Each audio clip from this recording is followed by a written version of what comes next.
Why Daemon and Rhaenyra knowing the Red Keep's secret passageways is important for their story and legacy. The Red Keep. It's one of the rare examples of pure simplicity speaking with its own majesty in the world of Game of Thrones. Not as huge as Winterfell, or as garish as Harrenhal, but formidable nonetheless. Perched atop Aegon's hill, and made entirely out of pale red stone, 7 massive drum towers rose into the skies, crowned by iron ramparts, so as to convey the black and red colors of House Targaryen. It's located in the highest geographic point in King's Landing, but it is underneath the Red Keep that its true wonder lies, and where it gets its ill reputation from, because from the outside, it's a formidable yet simple castle with strong defenses and probably an army of goldcloaks to protect it. But on the inside, the Red Keep was a maze of secret passageways and hidden chambers. The king who oversaw their construction went down in Westerosi history as one of, if not the worst, Targaryen to sit the Iron Throne. And Daemon and Rhaenyra are about to follow right in his footsteps, figuratively and literally. This is why Daemon and Rhaenyra knowing the Red Keep's secrets is important for their story and legacy. And spoiler warning, because this might ruin House of the Dragon for you. Before we go into our explanation, we have a very small request. If you like our content, please support us by subscribing to our channel. This is a small click for you, but for us, it means a lot. Thank you. Let's begin.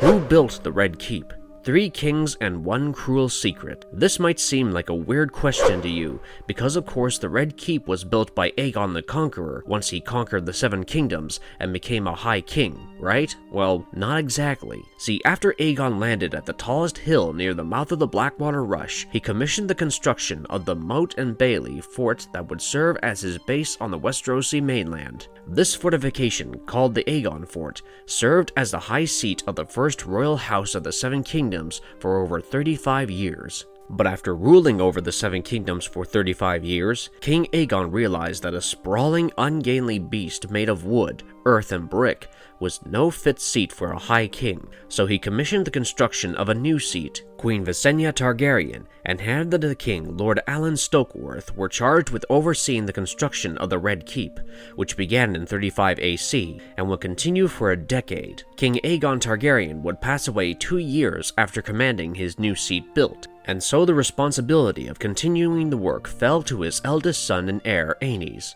The second Targaryen king of Westeros claimed the Iron Throne amidst the mud and rubble of the Aegon Fort and the foundations of the Red Keep, which he continued to improve upon during his own reign. King Aenys was said to be obsessed with the Red Keep, poring over its construction and effectively ignoring the realm to the point he was faced with 4 separate rebellions. We can assume that it was during his reign that most of the bigger structures of the Red Keep, like the Great Hall, the Throne Room, the 7 Towers, were built. This is because Aenys' reign would end up causing the first major rebellion against the Targaryens less than 50 years into their rule in the form of the Faith Militant Uprising. More united and violent than the 4 rebellions that Aenys faced from bandit and priest kings, the Faith had adherents in every major kingdom of Westeros, even the north, and their military orders were expansive. King Aenys died in 42 AC after falling sick when he heard that his children Aegon and Rhaena were besieged by thousands of poor fellows at Craighall. Aegon should have ascended the throne, but Dowager Queen Visenya Targaryen instead flew to Pentos to retrieve her son Maegor from exile and installed him upon the Iron Throne as the 3rd Targaryen king of Westeros.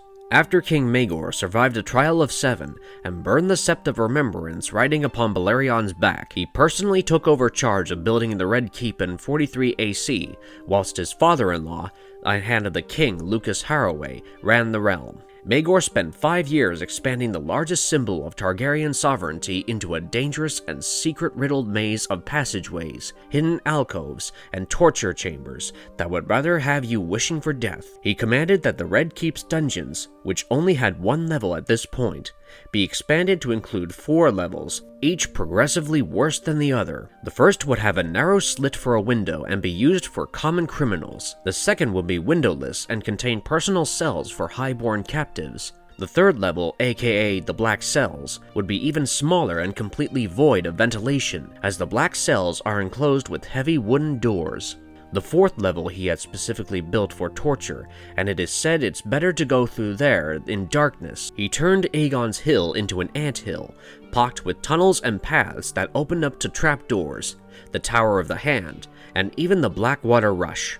Maegor even had a second castle built within the Red Keep, called Maegor's Holdfast, to house the royal apartments and further improve the defense of the royal family. It is said that Maegor's Holdfast was the only place in the Red Keep to not connect to a secret passageway, as Maegor did not want rats in his walls, but Lord Varys has stated that there is a secret egress built into the Holdfast at Maegor's own request, so that saying could be false. By pure defensive standards, Maegor's idea was ingenious. He used the terrain that the keep was built upon to create diversions and quick escape routes, should he ever need them to escape the Faith Militant, and torture was considered to be the only truth serum in the medieval times, so he ensured that any man who dared to cross him would learn just how uncomfortable life could be.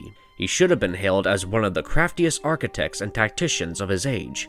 And he was. But he would only be remembered for his cruelty. King Maegor's 6-year reign saw 3 Grand Maesters beheaded, the entire realm divided, and dragons loosed upon the lords of Westeros not 4 decades after King Aegon promised the realm otherwise. He had 6 wives, though he never sired a child on them, and was responsible for wiping out at least 2 noble houses from the face of the earth. His brutality and sadism were infamous even across the Narrow Sea, and it is this dark legacy that Daemon and Rhaenyra are set to inherit in House of the Dragon.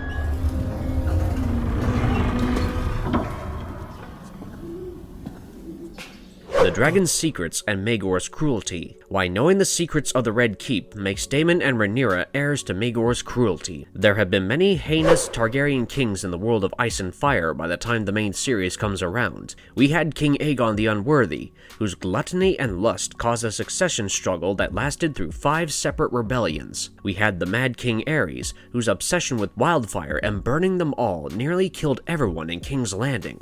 We even had Baelor the Blessed, whose piety, though popular with the common folk, was a well-known folly amongst his administrators and courtiers, and yet somehow Maegor is still known as the worst Targaryen king in history, which should worry our protagonists because, as King Viserys tells Rhaenyra in the early stages of House of the Dragon, perception is everything. The Red Keep's construction was finished in 45 AC, 10 years after it was commissioned by Aegon the Conqueror, and to celebrate its completion, the brutal King Maegor surprisingly feted his builders. For 3 days, every man involved in the construction of the Red Keep was given his fill of meat, and mates from the finest brothels in the city. But at the end of it, King Maegor had every man put to the sword, and their bones interred beneath the very keep they had built. He was known to have said that only the blood of the dragon would know the secrets of the fortress that the Dragon Lords had built, and it appears that he was true. Daemon and Rhaenyra had more than familiarized themselves with the secret passageways of the Red Keep by the time Episode 6 came out. We saw Daemon using a hidden path to spy on the small council in the immediate aftermath of Aemma Arryn and Baelon Targaryen's death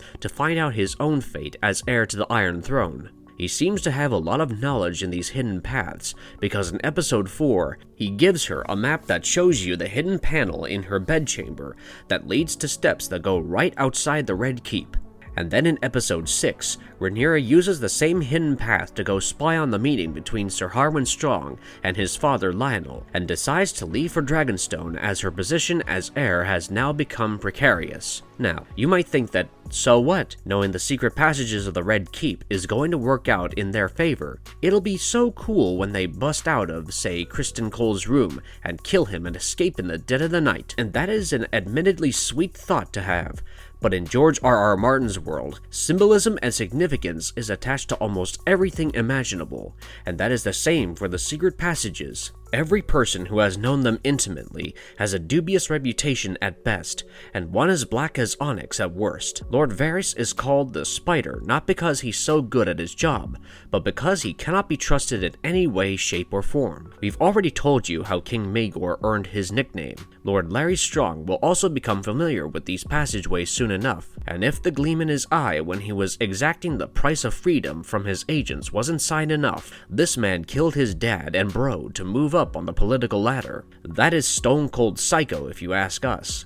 and every man whom we know has intimate knowledge of the Red Keep's secret shares that character trait in some manner. So while Daemon and Rhaenyra's playful personalities and enchanting charisma have done a great job at concealing their wrath, by the time Season 1 of House of the Dragon ends, you guys might actually start agreeing with Otto Hightower when he said Daemon would be a second Maegor the Cruel if he were to become king. We've already seen that the rogue prince loves dishing out violent punishments more than a little bit, and is prone to having rage-filled outbursts at the smallest of perceived slights. Though we haven't seen him pummel someone to near death in 3 episodes, there will be a lot of that going around as the seasons continue, and Daemon will be a part of plots that will make you truly question whether you even like this character anymore. By the time he will pass from this world, he will have ultimately proven Otto correct by becoming one of the instigators and major players of the Dance of the Dragons, and causing the deaths of thousands of innocent people.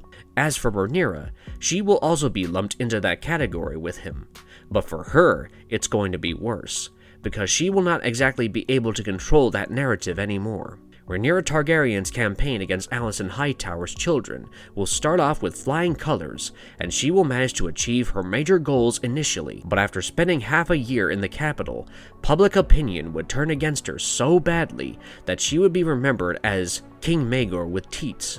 The same passages that she is using as a princess to spy on her father's hand will one day help her save her life and escape King's Landing, using them the way King Maegor had intended. But her reputation would not be saved thereafter. Though Daemon Targaryen is remembered in Westerosi history as a truly divisive figure with some worshipping him and others loathing him, Rhaenyra will not enjoy such a luxury. In the books, when Stannis Baratheon makes his proclamation for the throne, he remarks that Rhaenyra tried to steal her brother's birthright, and that made her a traitor. This is a view that is held by many High Lords in Westeros, except the Martells, who have been dragon-leaning since they married into House Targaryen. Husband and wife would be remembered as instigators of the Civil War, not the ones who were wronged, and would eventually end up becoming yet another example of why the blood of the dragon was something to be afraid of, not celebrated. The Dance of the Dragons left the Targaryen dynasty vulnerable in a way that they never recovered from. Without their dragons, they were just like everyone else, and it didn't take long for the politics of Westeros to swallow them whole and spit out the bones. It is often said that every time a Targaryen is born, the gods flip a coin to see which side of the sanity spectrum they will fall on.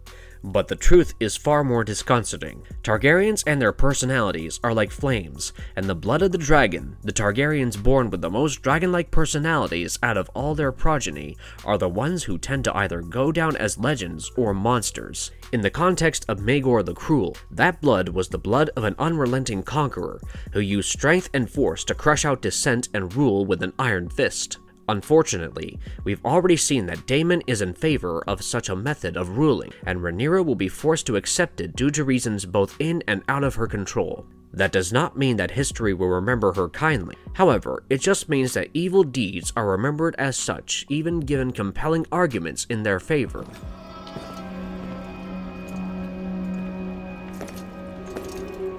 Marvelous verdict. If you guys have been paying close attention to the smaller details in House of the Dragon, then you might have picked up on several rats scurrying about Viserys' room. Episode 6 gave us the most blatant confirmation that a hidden passage exists in Viserys' chambers when a rat bursts out seemingly from the walls while the king is remembering his first wife, and draws his attention to himself long enough to let us, the audience, know that this is important. While some people think that this is a confirmation for Larry Strong being a Greenseer, we are 100% confident that the answer to that mystery will be involuntarily cheesier, and will also go to show you just how low the blood of the dragon can fall to assure its own rise.